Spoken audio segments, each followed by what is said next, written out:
that relief and lightness that comes from truly getting, from truly understanding what someone is about, and then living in that reality, it's almost akin to like losing a lot of weight instantly. You instantly probably feel lighter. So I'm going to tell you a personal story today about my fawn response, and I'm hoping it's something that everyone can learn from. So I'm going to tell the story in a way that I don't love when people tell stories this way, but I'm sort of stuck, right?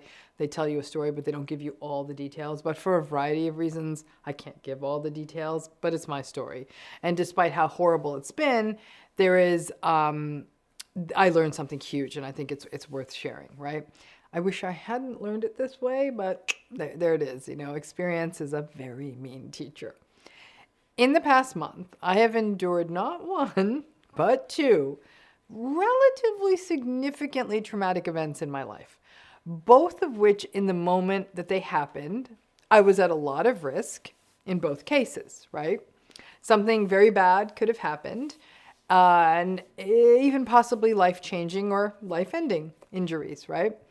The injury in one case will be an issue for quite a while for me, for at least several months, and I'm being treated, and hopefully it will resolve after that. But it's definitely changed the rhythms of my life. And obviously, I didn't die or fully lose functioning because I'm sitting here and talking to you.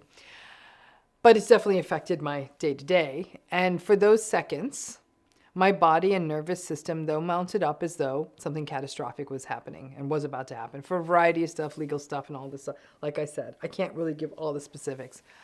But in the last month, I've had all the acute responses to trauma we have. Nightmares, sort of flattened mood, change in appetite, panic attacks. I'm hyper aware of my surroundings. I've had some loss of a sense of meaning and purpose. I really want to be alone. It's trauma 101 kind of stuff that I'm experiencing. I actually had a nightmare the other night where I woke up screaming, which is not like me. And I guess, you know, sometimes being a shrink is good. I knew what it was about. I grounded. I talked myself through it. I said, this is your system, letting it go, reacting to what it encoded, blah, blah, blah. I got through it, but it was definitely unsettling because I don't think I've probably done that since I was a kid. But it was my fawn response that facilitated me getting into both of these situations. And the fawn response, and folks, just plugging it, Dr. Ingrid Clayton is going to have a great book coming out about the fawn response next year. Stay tuned because I'll keep you posted as that gets closer. But that fawn response is that involuntary response and frankly involuntary adaptation. It's reflexive. We're not doing this on purpose.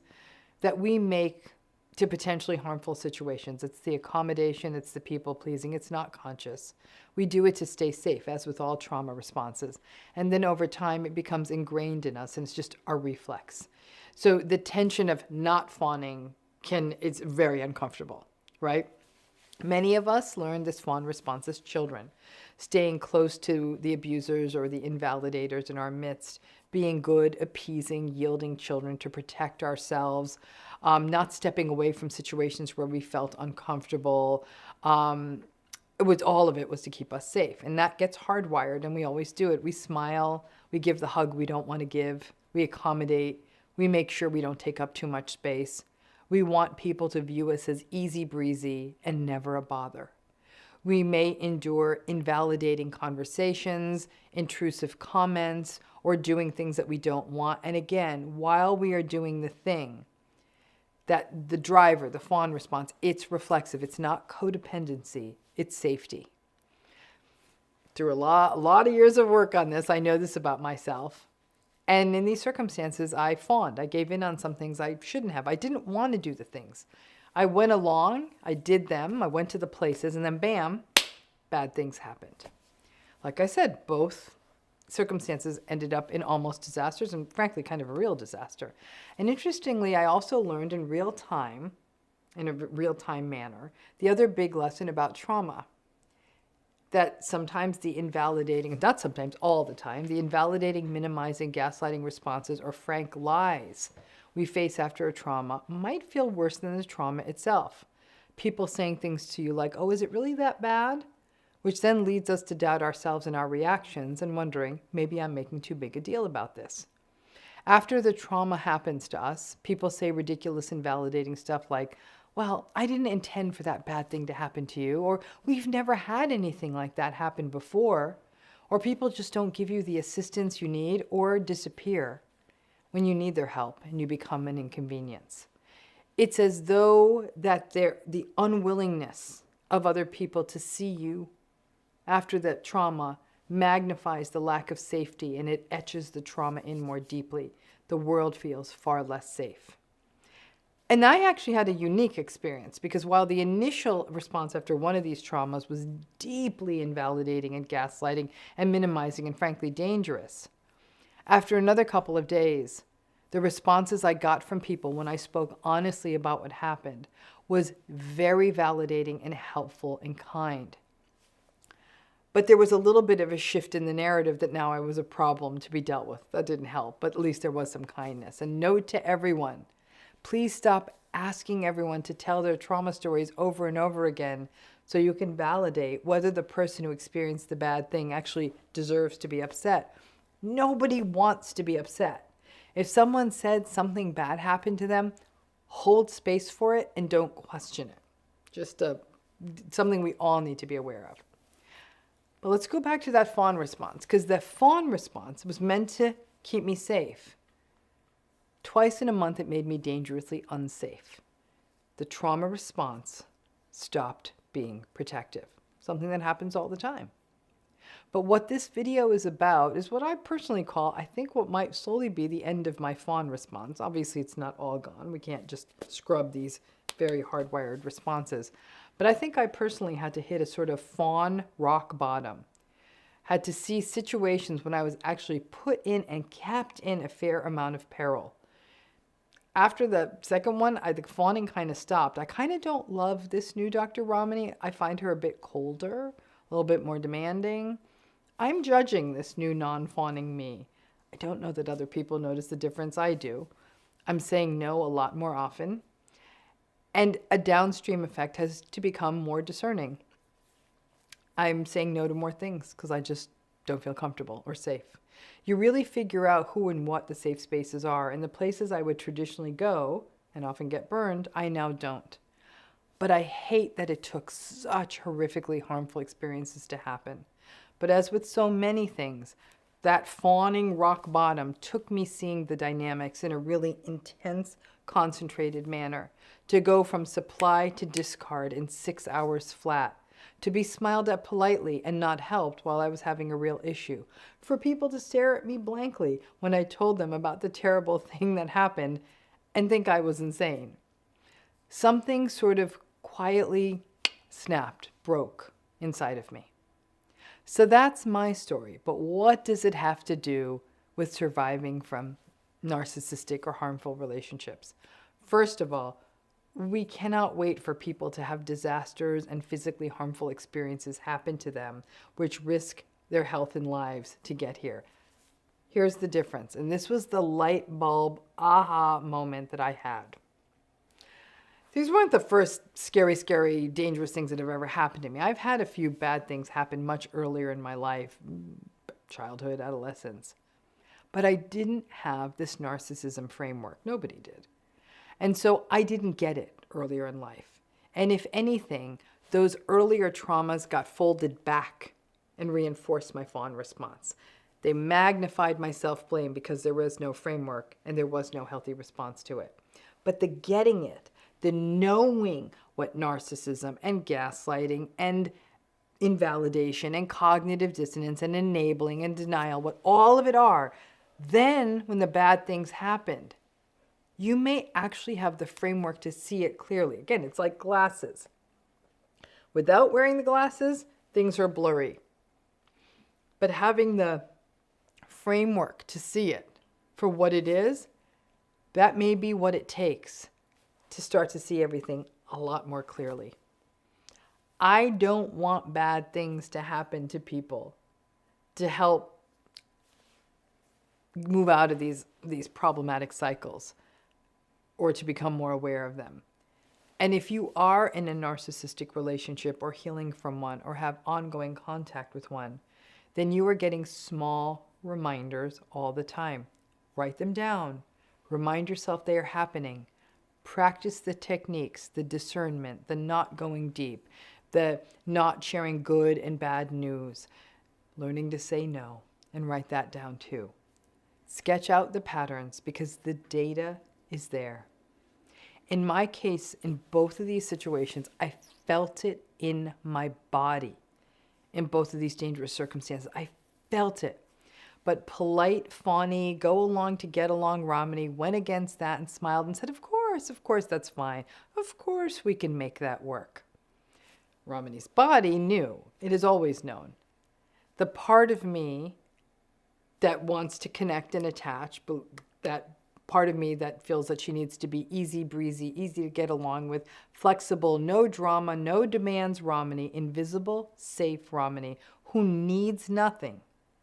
It's as though circumstance had to come along once and for all and scare easy breezy Ramani to death and stop that easy breezy Ramani for having such a strong voice.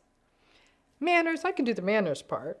Going along with stuff that I can do, but going along with stuff that doesn't feel right, no. And finding my loud no, good. Interestingly, one of the nightmares I had in the past few weeks and woke up and yelling in my sleep, which again, I was alone. I was in a hotel too. So heaven help the other people in the hotel, not my problem. And strangely, I woke up, so I was aware of what I was screaming. And I woke up and I was screaming 911 in my sleep and the word no. Like I said, maybe I did as a kid, I don't remember, but certainly not as an adult. And maybe that was it. The end of the fawn for me was a lifelong need to finally say no, no, hell no. And it came from an unconscious part of me and from my body and system to get shaken to the core. And from that deep, unconscious, sleeping part of me, that no came rolling out of me. So as I go forward, I'll be polite. I love manners and politeness. And I'll be polite as I say no. And I may lose people, and I may lose that perception of easy breezy Ramani. But I hope this is a lesson for other people because I'm going through it now. All of us need to think about what it means to live in a new identity when we don't engage in these toxic dances and potentially being called demanding or needy or entitled or even selfish for saying, no, I'm not going to do that. New memories now, painful memories, have overwritten my old patterns. Let's see how long this lasts. So far, so good. The nightmares are going to fade. And because I keep saying no, I'm going to have more time on my hands.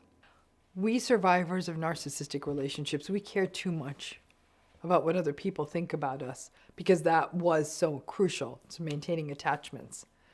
Because that forever shifting sand of the relationship, not being consistently loved or being transactionally loved, that made us into pleasing machines. I hope that you don't let it get to the place I let it get to and circumstance let it get to. Pay attention and remember, unless you fully subjugate to the convenient reality of not only the narcissist, but also the enablers, people may always see you as the problem because it allows other people the luxury of keeping their unrealistic reality going. That is not your responsibility. Find your no, take your time, listen to your body, and be okay with other people having their own narrative about you because you don't give in. And then pay attention to their responses. Antagonistic and enabling people usually teach us they are harmful twice. First, they put us in danger, and then they leave us in danger. It's uncomfortable to integrate those truths, but you gotta do it, please. Because I'm telling you, I didn't, and I am paying for it. So let's talk a little bit about being tactical. They certainly are. So let's help you be a little more tactical when you have to have contact with a narcissistic person. So because you are not going to eliminate all narcissistic people from your life, none of us can. I mean, unless you really are literally going to go live off the grid, and even then, I'm not sure you will. But figuring out how to interact with narcissistic folks becomes key. Now, this original idea for this video came out of an experience I was having with some folks who kind of were like sort of, I don't know that I would say they were narcissistic, but they were definitely narcissism adjacent. These were people I had to work professionally with, and I needed something from them. And I really, really in my heart wanted them to be supportive, and at the time I was very vulnerable. So I couldn't help myself. I was also tired, so I was vulnerable with them, and boy, did that backfire. Now, as I came out of the phase of feeling vulnerable and upset at how they behaved, I came back into my wiser mind, and I recognized that I had no choice. I had to interact with these people, especially at that time. But that I could also teach myself to interact with them in a way that accounted for who they were and what they were about, and that I needed something from them. And they were only going to be able to deliver on some of what I needed, and only in a certain way. That's a them thing. But I was angry at myself for not getting that, for wanting them to be something else. That damned hope still gets us. Even me, who does this all the time, studies this all the time, and I wanted them to be better, but they couldn't be better. And once I got clear-headed, I was able to be very tactical on what to ask for and what not to ask for. And I was able to then sit down and do the problem solving of where do I get the other stuff that I need in my life from. It was a real aha moment for me in real time, because I didn't want to see the narcissistic-y patterns in these folks because they mattered to me. But once I understood them, I was getting less burned. It's like a pot that you cook with a lot, where you thought the handle wouldn't be hot, but when you touched it, it was, and you got burned. And then you thought, well, maybe I just didn't grab the handle the right way. And you do it again, and you get burned again. Now, I, for a variety of reasons, did not have the luxury of stepping away from these relationships, a fact with which I'm sure many of you would empathize. But I could get tactical and be very clear about what do I need. And I laid it all out, and then be very clear on what these folks could do for me and what they could not.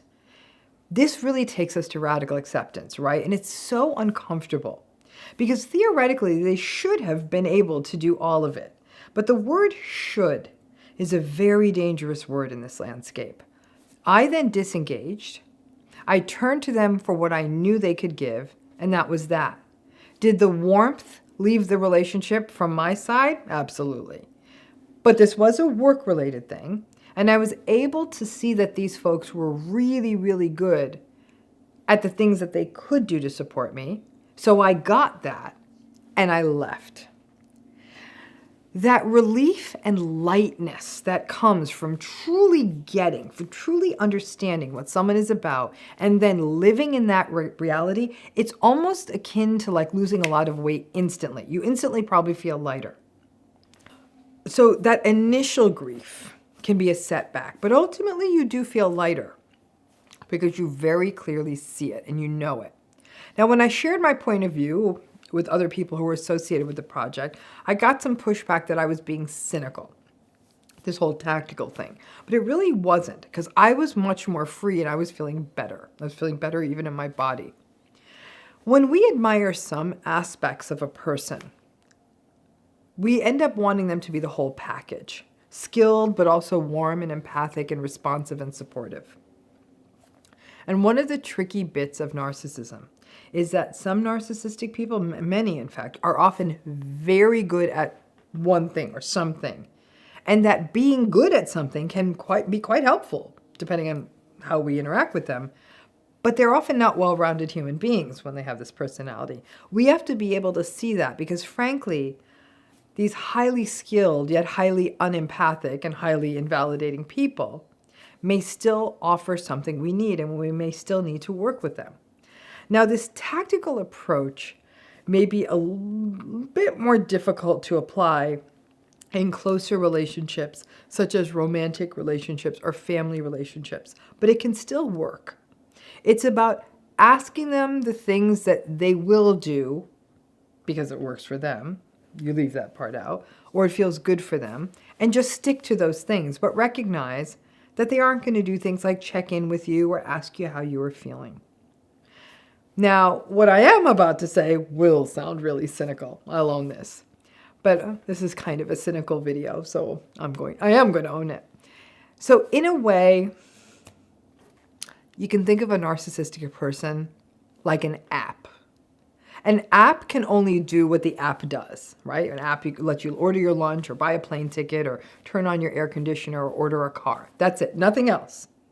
You don't expect your Uber app to soothe you after a bad day, or your Delta Airlines app to thank you for folding the laundry. Actually, the app does sometimes say thank you. But when we strip it down to its essence, the narcissistic folks actually do treat us like apps, right? They do view us as something that gets something done for them or offers up supply. It's not easy to hear, but it is what is happening, right? You're sort of the app on their phone. They go, praise needed, supply needed, punching bag needed.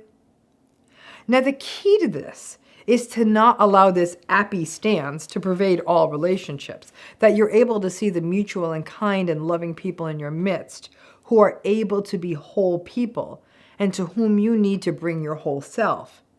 But thinking that you can get that everywhere results in the exhaustion of disappointment that is such a daily struggle for anyone who's enduring narcissistic relationships.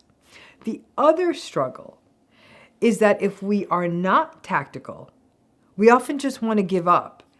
And especially at work, it doesn't work. We may end up doing more of their job than we need to. We may not get the guidance we need, or it may simply be impossible for us to do our job without them.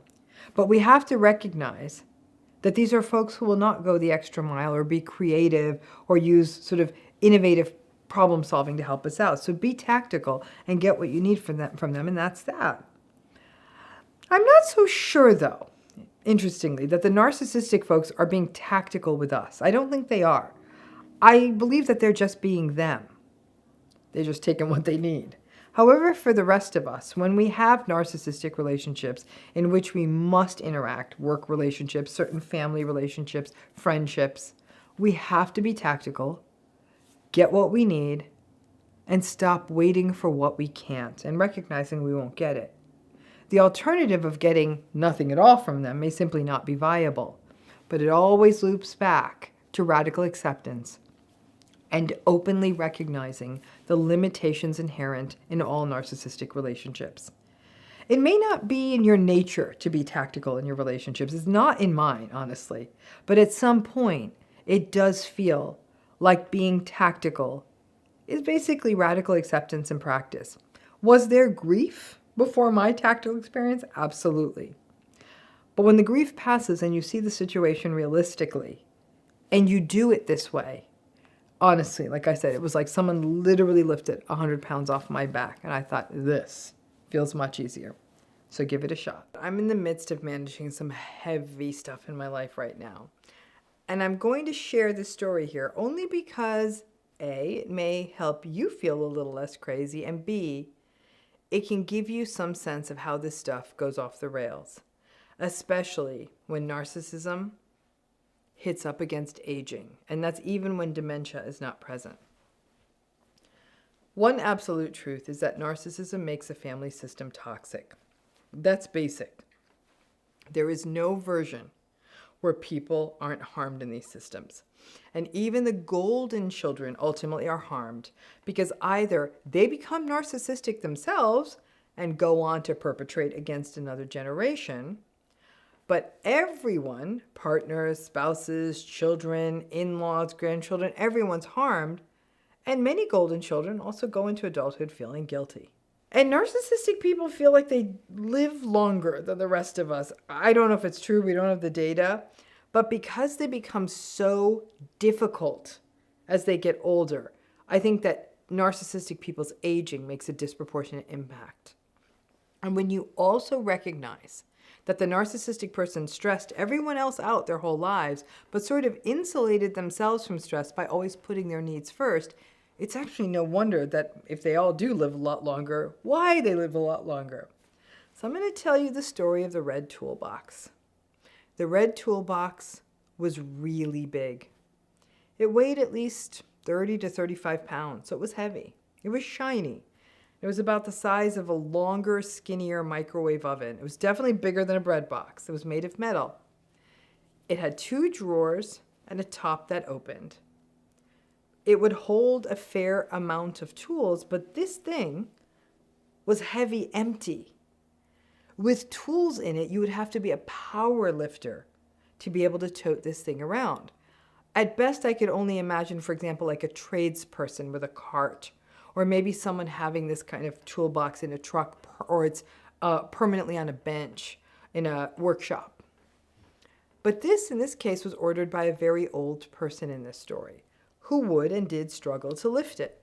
Nobody else in this household could have lifted it, and the older person somehow managed to get it to a kitchen counter in a not very big kitchen, where it sat and sat and sat for months, because nobody in the house could move it because it was too heavy. Now, another person in this household is quite frail and couldn't even push the toolbox, so they just had to work around it. The person who purchased the toolbox just let it sit there. Now, in this particular household, if the frail person even left a cup in the wrong place or papers in the wrong place, there would be criticism. But the giant, heavy, red toolbox just sat, taking up very valuable counter space. The toolbox also obviously didn't get used. It just sat there empty. One day, the frail person, who had been practicing radical acceptance for a very long time, was very good at not going deep, generally being disengaged, maintaining realistic expectations, reasonably said, "That toolbox, it's heavy. And once there are tools in it, it'll be difficult. Maybe it'll be even impossible to lift." This person was talking to the person who purchased the toolbox. The person who purchased the toolbox said, "Why do you always have to be so negative?" The frail person went back to not saying anything, and the red toolbox just sat there. Bananas were stored around it. Sometimes mail was balanced on top of it. Some wet laundry got draped over it to dry. After months of this, I came into this kitchen and I looked at this red toolbox. It was incongruous in such a small kitchen. And I looked at the frail person and I said, "That's one big toolbox." And she just shrugged and walked away. The person who purchased the toolbox came into that room, that kitchen, a little later when I was sitting there and said, "That's my toolbox." I'm good at this radical acceptance thing, folks. And I said, "Wow, that is some kind of big toolbox. It's heavy and big. What are your plans for it?" The toolbox owner said, "I don't know." I said, "This is a kitchen. What are your feelings about a toolbox being in a kitchen?" They said, "I guess it doesn't belong here." Then they gestured to another room. I said, "Well, that room's a dining room. What are your feelings about having a toolbox in a dining room? Is that a good place for your tools?" They said, "No." Then they said, "How about the garage?" And I said, "What a good idea." But the toolbox owner couldn't carry it there. So I said, "It's a handsome toolbox. It's almost like a piece of furniture. I will find a home for it there in the garage, and then the tools can go in it and you'll be able to find them. Let's find a good home for it there." And I put the big, shiny red toolbox on a metal shelf that could actually barely manage the weight. And then it was out of the kitchen where it didn't belong. The toolbox purchaser walked away, gratified with his big red toolbox. The frail woman was grateful to have the valuable counter space back. So, other than what I just said to you, sounding like a kind of twisted Shel Silverstein book, I learned a lot about radical acceptance because of that shiny red toolbox. That toolbox was a symptom of a person who does not and probably never has understood how their actions affect other people, of how other people are harmed by these choices.